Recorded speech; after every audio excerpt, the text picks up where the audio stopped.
오늘은 예수님이 가지신 권세이라는 제목으로 말씀을 상고합니다. 과거 독일하고 이태리하고 일본이 동맹을 맺고 전쟁을 일으킨 때가 있었죠. 그걸 보고 세계 2차 세계대전이라고 그래요. 그 시작이 1936년부터 시작돼 가지고 1945년에 끝이 났는데, 이 삼국 동맹이 결국은 자기들 나라를 이렇게 높이려다가 오히려 연합국에게 대패를 당해서 그 지도자들, 말하자면 독일에는 히틀러라는 총통이 있었죠. 그 사람이 어떻게 끝을 맺었냐면 지하 벙커에서 자살을 했어요. 그리고 이태리는 파시스트, 자기들이 정당을 만들었는데 아주 독재 정당을 만들어서 그걸 보고 파시즘이라고도 그러거든요. 바로 무솔리니라는 사람.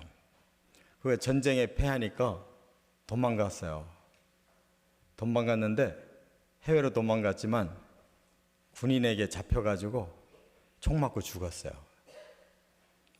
또 일본은 그 천황 폐하를 신으로 모셨잖아요. 그런데 패전할 때 어떻게 됐어요? 그가 항복 방송을 했잖아요. 무조건 항복합니다. 왜냐하면 히로시마의 그 원자폭탄, 지금으로 말하면 그게 핵인데 그거 얻어맞고 무조건 항복했어요. 그 다음에 그냥 왕이라는 칭호만 가지고 있고 실제로 아무 권력도 없이 그렇게 살다가 죽었어요. 과연 그들이 왜 그런 전쟁을 일으켰을까? 지금 생각해 보면 어리석은 일이잖아요. 역사가 그들을 계속 심판하고 있어요. 잘못됐다고. 그들이 원했던 것은 세상 권력이에요. 우리나라가, 우리 민족이 이 세상에서 더 좀 높아지고 더 큰 걸 갖자.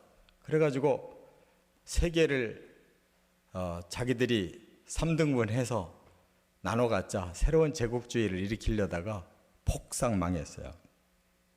오늘 본문에도 그런 권세, 27절에 보면 권한이라는 단어를 예수님이 쓰셨는데 이게 보통 권세라고 그래요. 근데 이 권세라는 말은 세상 사람도 대단히 좋아하는 말이에요. 근데 예수님도 이런 권세, 아버지가 나에게 권한을 주셨다, 권세를 주셨다, 이런 말씀을 하셨거든요. 그런데 왜 이 말씀을 하셨는가 생각해 봐야 돼요. 예수님이 먼저 꺼내신 게 아니에요. 지금 요한복음 5장을 하고 있는데 처음에 예수님이 오히려 베데스다 연못에 가셔서 그 중에서도 제일 오랫동안 병을 앓고 절망에 빠져 있는 그 사람 일부러 찾아가서 병을 고쳐주셨잖아요. 그랬더니 안식일 날 병 고쳤다고 예수님께 대들고 당신 무슨 권세로 이런 일 하냐 하고 따지니까 예수님이 우리 아버지가 주신 권세로 한다. 그랬더니 또 사람이 하나님 보고 아버지라고 했다고 막 신성을 모독했다고 이렇게 사람들이 공격을 했거든요. 예수님은 전혀 권세라는 말을 쓰고 싶지 않으셨어요. 오히려 오늘 본문을 읽어보면 더 중요한 단어는 아버지께서 사람들을 사랑하셔서 나를 이 땅에 보내셨다. 이렇게 말씀하고 있어요. 예수님이 하고 싶으신 단어는 사랑이에요. 세상에서 사용하는 권세라는 것은 움켜쥐는 거예요. 자기가 힘을 독점하는 거. 그러나 예수님이 말씀하시는 권세는 사랑의 권세예요. 사랑으로 사람을 살려주고 희생해주는 이런 힘을 권세라고 말씀했어요. 차원이 다른 것을 깨달아야 될 줄 믿습니다. 그러므로 하나님의 공동체는 힘을 가지고 뭔가 밀어붙이고 힘을 가지고 보이는 힘을 가지고 하려고 하는 것은 그건 권세가 아니에요. 그래서 예수님부터 우리 모든 교회 안에 그 힘은 다 사랑으로, 그 사랑은 오히려 불쌍히 여겨주고 그 사랑은 그를 위해서 희생해주는 그런 사랑의 권세가 진정한 권세다 하는 것을 우리가 깨달을 수 있어요. 그래서 오늘 본문에 예수님이 좀 딱딱하게 이렇게 말씀을 하고 계시는데 알고 보면 굉장히 예수님 부드러운 분이에요. 그들이 하도 적대시하고 강하게 나오니까 예수님은 하나님의 그 비밀 세계, 사람들이 아직 알지 못하는, 아버지도 이해를 못하고 아버지가 사랑으로 주신 그 권세가 사람을 구원하고 믿기만 하면 심판에서 열애될 수 있는 이 놀라운 복음을 그들에게 지금 말씀하고 있는 거거든요. 그런데 이 보통 사람들의 머리로는 못 깨달아요. 오늘 본문이 굉장히 어려워요. 그러나 알고 보면 한마디예요. 하나님이 너희를 너무너무 사랑하신다. 그래서 그 사랑을 깨닫고 받아들이기만 하면 너희의 죄가 사라지고 영원한 심판에서 너희들은 면제되고 영원한 생명을 얻는 것이다. 이것이 예수님의 복음인 줄 믿습니다. 그래서 이 권세를 굳이 설명하자면 세 가지로 설명할 수가 있다는 거예요. 권세라는 이 주제를 가지고 예수님이 말씀하셨기 때문에 이게 어렵게 본문이 느껴지는 거지, 사실은 핵심 하나님의 사랑만 깨닫고 이걸 읽어보면은 구구절절 그 은혜가 너무 깊이 우리 마음에 파고들 수밖에 없는 거예요. 첫째, 19절 20절에 보면 하나님 아버지가 주신 권세다 이렇게 말씀했어요. 예수님이 사용하시는 권세는 하나님 아버지가 내게 주셨다 이렇게 말씀했어요. 20절에 아버지께서 아들을 사랑하사 자기가 행하시는 것을 다 아들에게 보이시고 또 그보다 더 큰 일을 보이사 너희로 놀랍게 여기게 하시리라. 그런데 세상의 사람들이 하나님을 보는 시각하고 예수님이 하나님을 보는 시각이 천지차예요. 사람들은 하나님을 보는 시각이 너무 무서운 하나님, 너무 높이 너무 멀리 계신 하나님.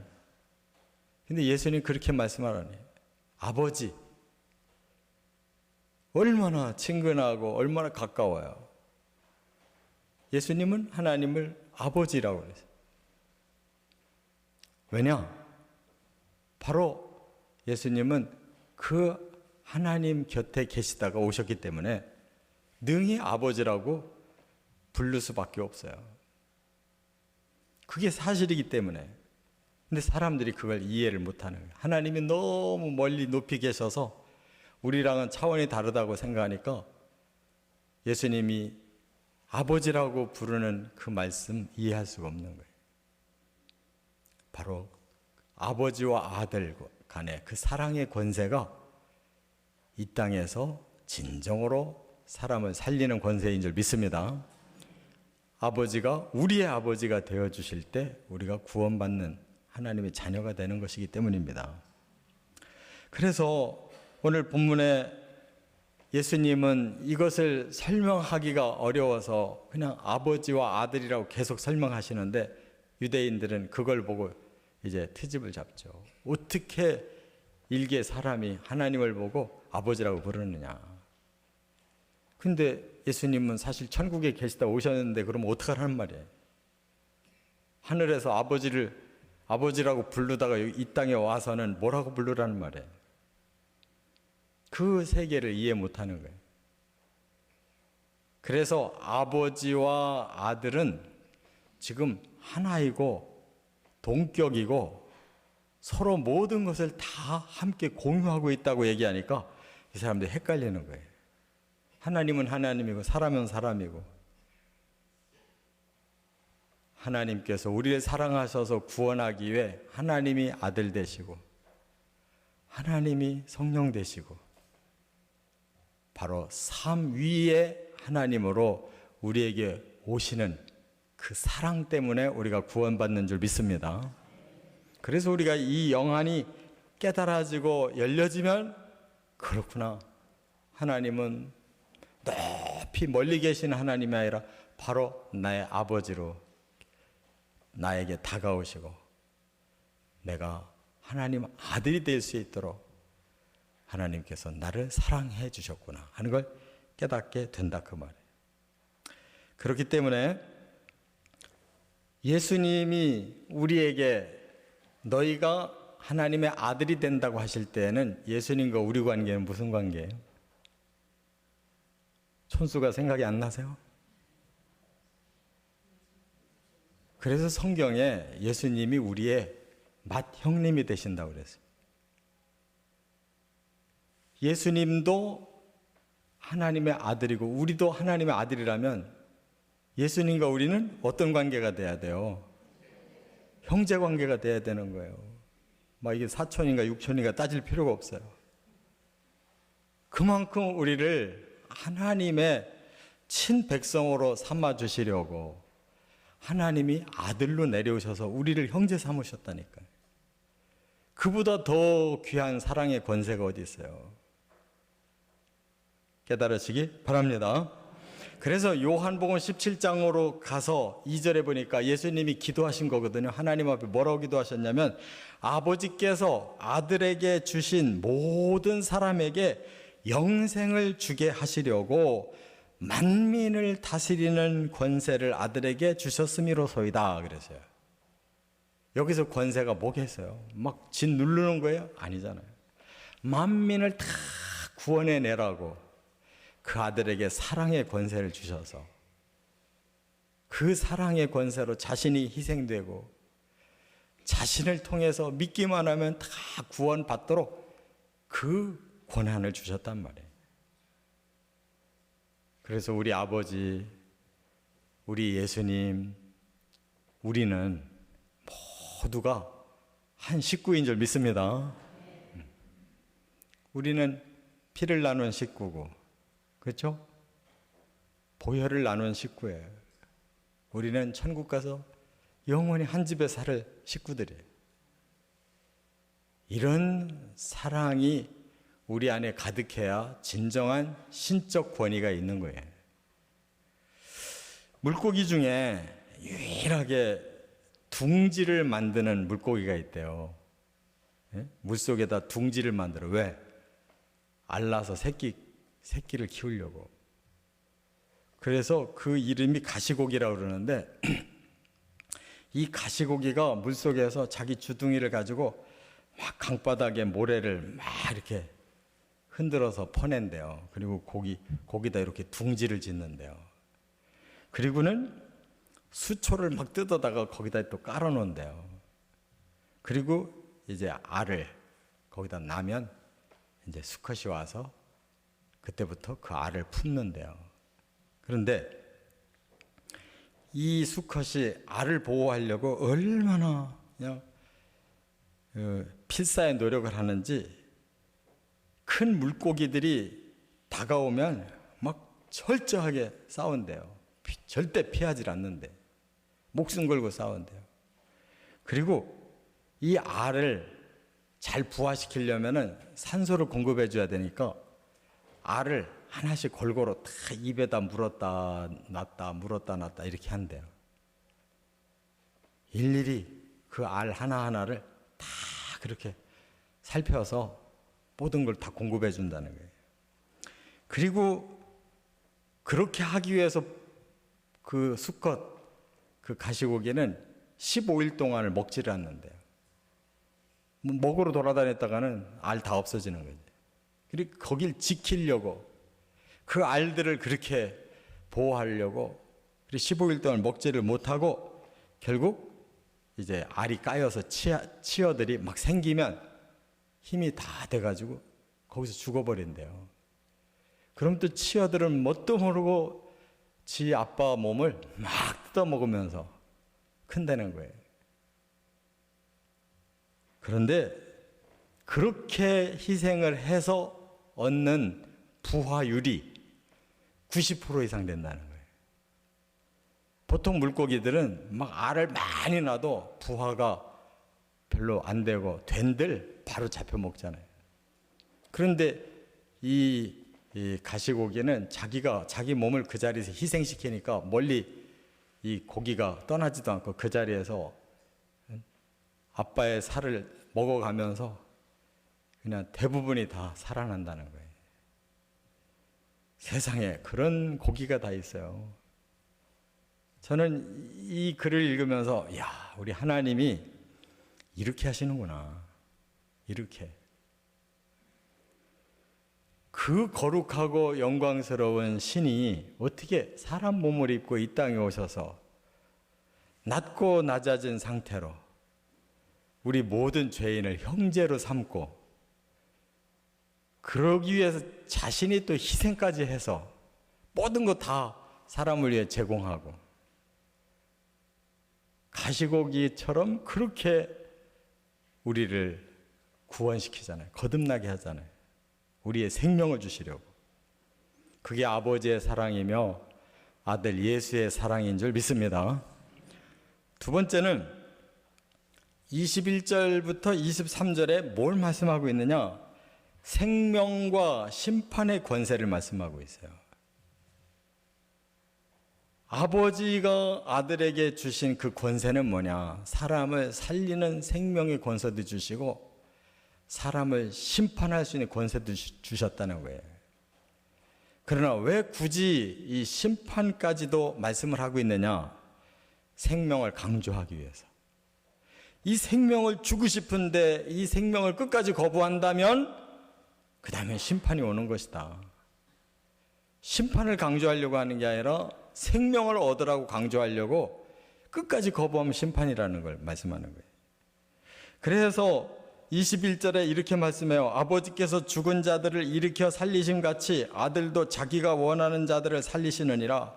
아버지께서 아무도 심판하지 아니하시고 심판을 다 아들에게 맡기셨으니. 이 말이 뭐예요? 심판을 되도록 안 하려고 한다는 거예요. 아버지도 이미 죽은 사람을 살리셨대요. 그게 뭘 말씀하냐면 구약의 부활의 예표가 일어나고 있어요. 예를 들면 열왕기상 17장에 보면 사렙다 과부의 아들이 갑자기 죽죠.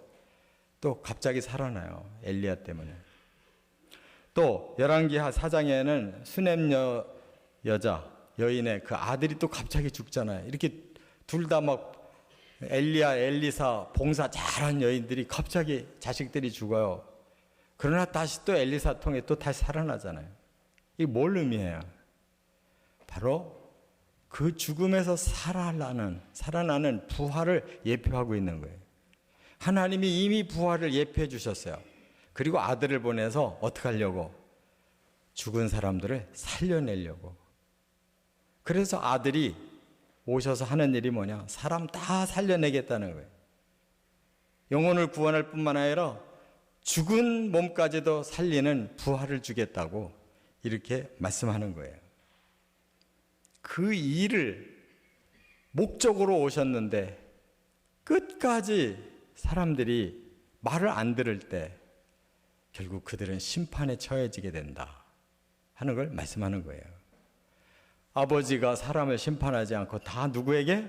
아들에게 맡기셨다는 말은 아들 보고 또 살리라고 재차 기회를 주신다는 거예요. 할렐루야. 이처럼 하나님은 사랑의 하나님이에요. 어디 하나님이 무섭고 어디 하나님이 두렵냐고.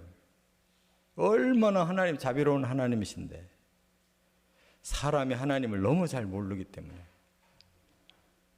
그래서 우리는 예수님을 제대로 깨닫고 그냥 영접만 하면 되는데 하나님이 사람 되셔서 우리를 구원하러 오셨기에 우리는 그냥 영접만 하면 돼. 보이지 않는 하나님 영접하기 힘들지만 보이는 하나님은 얼마나 영접하기가 좋아요. 우리와 같은 성정을 가지신 그 예수님을 우리가 그 마음을 함께 느끼면서 영접한다는 거 얼마나 좋아요. 그렇게 우리에게 기회 주시려고 아들에게 모든 생명과 심판의 권세를 다 주셨대요. 만약 아들 예수가 안 오셨다면 우리 구원받기 힘들어요. 보이지 않는 하나님, 구약의 그런 율법 가지고 어떻게 우리가 하나님 앞에 죄를 해결할 수가 있어요. 그렇기 때문에 여기 23절에도 이렇게 말씀을 했어요. 이는 모든 사람으로 아버지를 공경하는 것 같이 아들을 공경하게 하심이라. 아들을 공경하지 아니하는 자는 그를 보내신 아버지도 공경하지 아니하느니라. 보이는 예수님을 안 믿는데 어찌 보이지 않는 하나님 믿겠냐. 그렇잖아요. 우리는 너무 쉽게 안 보이는 하나님은 잘 믿을 것 같고 보이는 예수님은 잘 안 믿어요. 다 핑계. 요한계시록 20장 6절에는 이렇게 말씀했죠. 첫째 부활에 참여하는 자들은 복이 있고 거룩하도다 그랬어요.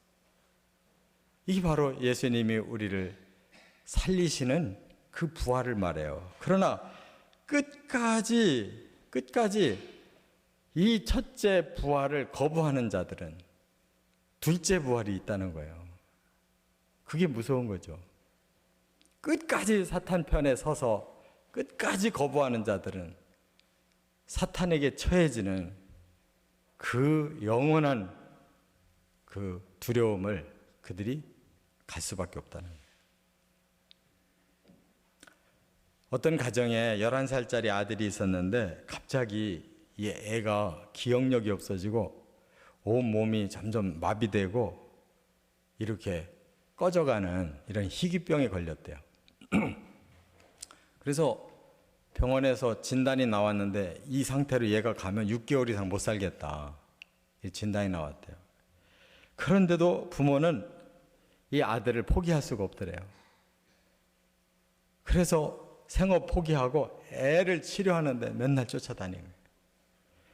그래서 6개월을 더 살렸어요. 그래서 1년이 지났는데 치료비가 1억 몇천만 원이 들었대요. 1년 사이에. 그러니까 이 집은 경매에 넘어가게 됐고 갑자기 생업 다 팽개치고 애를 위해서 계속 그렇게 돈을 쓰다 보니까 집을 팔 수밖에 없네. 아니, 집이 경매에 넘어갈 수밖에 없더라는 거예요. 그래서 왜 희망도 없는 아들을 붙잡고 그러냐고 주위에서 말할 때마다 하는 소리가 어찌 내 자식을 내가 포기할 수 있냐. 그러고 막 끝까지 그 아들을 포기를 안 하더래요. 우리가 객관적인 이성으로 보면 포기해야 되잖아요. 근데 포기 못하는 건 왜 그래요? 우리 자식에 대한 본능적인 사랑 때문에. 하나님이 우리를 사랑하는 것은 본능적인 거예요. 신의 본능이에요. 우리를 만들어 놓고 우리를 망하게 둘 수가 없는 거예요. 그게 바로 성삼위 하나님으로 우리에게 오시기까지 예수님으로 오셨다가 성령님으로 오시는 그 모든 것이 우리를 버릴 수가 없어서 계속 변모하면서 하나님 우리에게 다가오고 계시는 줄 믿으시 바랍니다. 왜 오늘 이 시간 하나님이 성령으로 우리 안에 계시는데 왜 그걸 거부하냐 말이에요. 성령으로 나와 함께 살고 계시는데 왜 그걸 못 보냐 말이에요. 그 사랑을 우리가 깨달으면 보이는 거고 그 사랑을 깨달으면 우리 마음에 느껴지는 거예요. 순종할 수밖에 없어요. 예수님의 복음을 제대로 알면 성령은 내 안에 살아계신 걸 느낄 수밖에 없어요. 할렐루야. 끝으로 세 번째는 24절부터 29절에 보면 예수님이 조금 더 구체적으로 이렇게 말씀을 해요. 선악간에 보응하시는 권세. 너희들이 마지막에 가서 너희들이 행한 대로 내가 보응한다. 이렇게 말씀했어요. 그러니까 하나님과 예수님이 최선을 다하셔도 최종 결정권은 누구에게? 사람에게 있어요. 사람이 선하게 나오면 그 선에 대한 보상이 따르는 거고 사람이 끝까지 악하게 나가면 그 악에 대한 보응이 따르는 거예요. 어쩔 수가 없어요. 사람을 로봇으로 안 만드시고 하나님의 형상으로 만들어 놨기 때문에 얼마든지 하나님께 순종도 할 수 있지만 하나님께 거부할 권리가 있어요. 우리가 자식 낳았다고 자식을 우리 마음대로 할 수 있어요? 절대 안 돼요. 우리가 낳았어도 걔들은 독립적인 존재. 독립적으로 지정이가 우리랑 달라요. 우리가 낳았을 뿐이에요. 하나님도 우리를 낳았을 뿐이지 우리 마음대로 주관 못 하셔요. 우리가 하나님을 택하든지 사탄을 택하든지 그건 우리 권리예요. 그러나 또 그 결과는 우리의 책임이라 그 말이에요. 그걸 예수님이 이렇게 말씀하는 이유가 뭐예요? 제발 깨닫고 생명의 부활에 참여하라는 거예요. 그런데 끝까지 안 하는 자는 어떻게 되느냐? 29절에 선한 일을 행한 자는 생명의 부활로 악한 일을 행한 자는 심판의 부활로 나오리라. 이거를 꼭 깨달아야 돼요. 꼭 받아들여야 돼요. 그냥 나 예수 안 믿고 죽으면 그것으로 끝이다. 천만의 말씀이에요. 반드시 악한 사람도 부활해가지고 벌을 받는 거예요. 그래야 진짜 벌을 받는 거지. 우리 사람의 육은 없어지잖아요. 사람의 영과 혼과 육은 없어지지 않아요. 영원한 존재예요. 잠깐 우리의 범죄로 인한 저주로 영혼과 육을 떨어뜨려 버리는 거지 없어지는 게 아니에요. 그래서 축복도 영혼 몸이 같이 받아야 진짜 복을 받을 수가 있는 거고, 벌도 영혼 몸이 같이 받아야 진짜 벌을 받는 거예요. 하나님이 첫 번째 부활 때에는 다 영원한 생명을 주시려고, 그러나 끝까지 거부한 자 두 번째 부활을 시킬 때에는 다 영원한 벌을 받는 거예요. 예수님의 비유가 그렇잖아요. 그냥 거기서 영원히 이를 갈고 고통을 받을 거라고 말씀하고 있잖아요. 그게 사실인데, 그게 사탄에게 내리는 벌이고 사탄을 끝까지 따라간 사람들이 팔자에도 없는 사탄의 지옥에 같이 들어가서 영원히 벌 받는 것인데, 이것을 예수님이 그렇게 많이 강조하시는 이유는 제발 말 듣고 돌아서라고, 기회를 주실 때 그들이 하나님 앞에 구원받고 첫째 부활에 꼭 참여하라고 이렇게 주시는 말씀인 줄 믿습니다. 이렇게 예수님이 계속 거듭 조금씩 더 구체적으로 이렇게 하시는 이 말씀 속에 우리가 뭘 깨달아요? 사랑을 깨닫잖아요. 참 예수님 너무 사랑이 많으셔요. 너무 우리를 불쌍히 여기고 너무 참아주시고 우리를 위해 대신 희생까지 해주시고 얼마든지 우리를 위해 더 주시려고 지금도 재림 벌써 했어야 되는데 안 하시신 이유가 우리 구원하기 위해서 기다려주시는 거예요. 그래서 늦추고 계시다고 그랬어요. 때는 벌써 찼지만 우리를 더 구원시키려고 기다리고 계시다는 거예요. 그렇기 때문에 참으로 예수님이 지금 오실락말락 하고 있는 이 상황에 우리가 정말 마지막 기회를 얻는 것은 바로 예수님의 재림을 맞이하는 믿음으로 첫 번 부활에 참여하는 것임을 깨달으시기 바랍니다.